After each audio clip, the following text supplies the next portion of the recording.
पुण्यात पुढच्या बातमीकडे मराठा विद्यार्थ्यांसाठी राज्यातील पहिलं वसतिगृह ठाण्यात उभारण्यात आलंय। या वसतिगृहाचं आज पालकमंत्री एकनाथ शिंदे यांच्या हस्ते लोकार्पण होणार आहे।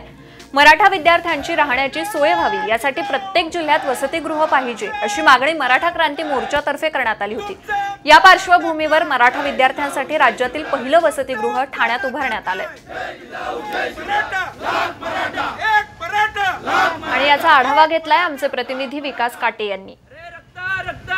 राज्यातल्या पहिल्याच असा मराठी वसतिगृहाचं उद्घाटन आज जिल्ह्याचे पालकमंत्री एकनाथ शिंदे यांच्या हस्ते होणार आहे। जे विद्यार्थी राज्यभरातनं परीक्षेसाठी किंवा मग कामासाठी ठाणे शहरात किंवा जिल्ह्यामध्ये येतात त्यांना राहण्यासाठी वसतिगृह नव्हतं, त्यामुळे जिल्ह्यामध्ये वसतिगृह सुरू करा अशा प्रकारची मागणी मराठा आंदोलनाच्या दरम्यान मराठा जे काही संघटना आहेत त्यांनी केली होती।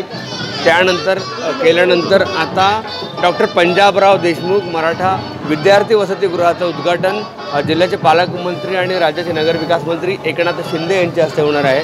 जिल्ह्यातील विद्यार्थ्यांना तर याचा फायदा होणारच आहे, परंतु जिल्ह्याच्या ग्रामीण भागातून किंवा शहरातून जे काही विद्यार्थी या ठिकाणी येतात त्यांच्यासाठी खास